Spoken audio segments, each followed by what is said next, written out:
Hello everybody. I have a cat in my seat behind me here. Need to move her out of my way. So today I'm coming to you and talking a little bit about layers and painting in layers. So I'm gonna just get rid of the cat. There's Sparrow. She's my painting buddy. Adjust my tripod a little bit. But talking about layers in painting, I'm actually not going to paint for you today. Oh, there's a cat playing with the leg of the tripod. That's the wiggle that you're seeing.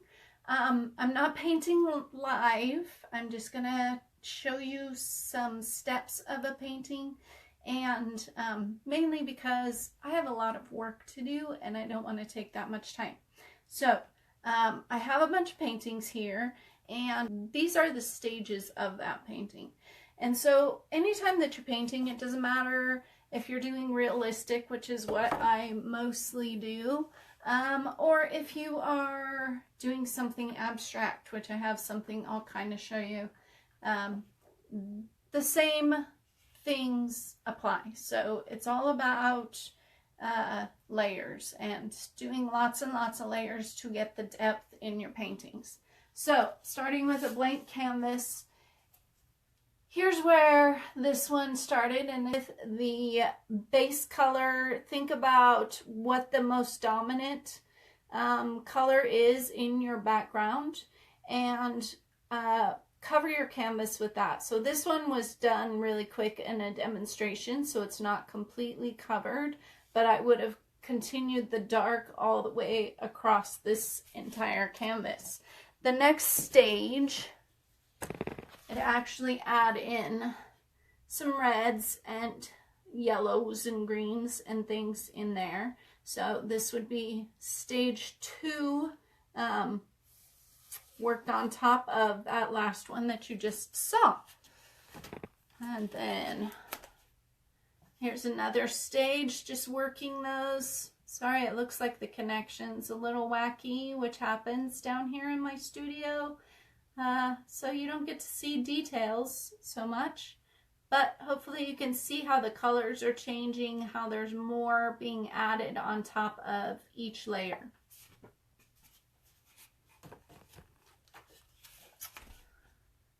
Now I'm adding in some more depth to the trees, actually adding in some trunks, little bit of definition in bushes up front, separation of ground from the bush.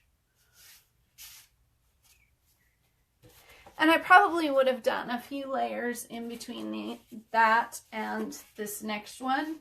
But in the sake of time for the demonstration that I was doing, I went straight here and started adding some of the trees up front. I would have worked my background even more just because I am very detail oriented. But if you're not detail oriented, like, you don't have to have quite as much definition in things as you're going through. But you guys, I hope, can see that transition from one stage to the next. And then this is partially completed of that painting. So this was done in oils, and the original painting was done in oils. I've also done this one in acrylics, and it's on the other side of my studio, but if you want to hang out for a second, I can go grab it just to show you the difference.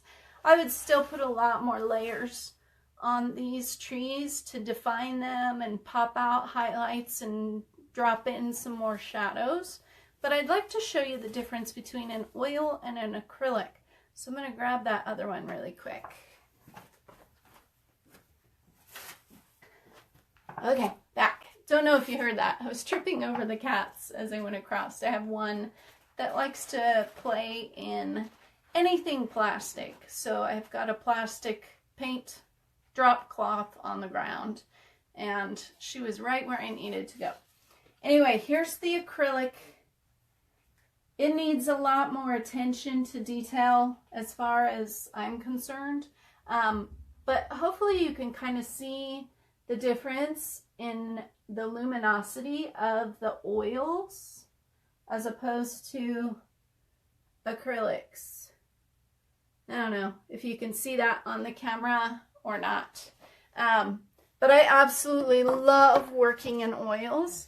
I just don't do it often because down here in my studio, I get sick from the fumes. So, this painting behind me is for my water series. It's one that I did share, so I'm going to talk a little bit about it. I want you to look at the color it started with. So I started with that as my base across the entire painting. So you can kind of still see where that color's peeking through in different spaces. The abstraction, for those of you that like to do abstract art, it's the same thing of layers. So this one started with this color, and then you can't really see. Then I went a brown black over that, and then started bringing the deep blues and mid-tone blues and light blues on top, and then this white has gone on the very top, and I'm still not finished with these. It's that same process of layers. So this has probably 5 or 6 different layers on this painting, and I'd like to get another 2 or 3 before I call it complete and sign it. So again, it's all about layers, all about getting those values, those colors that you see as your background, that base tone, that dominant color, and then building on top of that with all your other colors. So hope that was helpful to any of you that are aspiring artists, anybody who just loves to paint. Love to hear your comments, whether this was useful for you or not, if you'd like to see more like this. Anyway, hope you are all well. Hope that you will think about layers in your art, but also layers in your life, and how each of us is much deeper than what's on the surface. Love you all. Have a beautiful day. Ta-ta.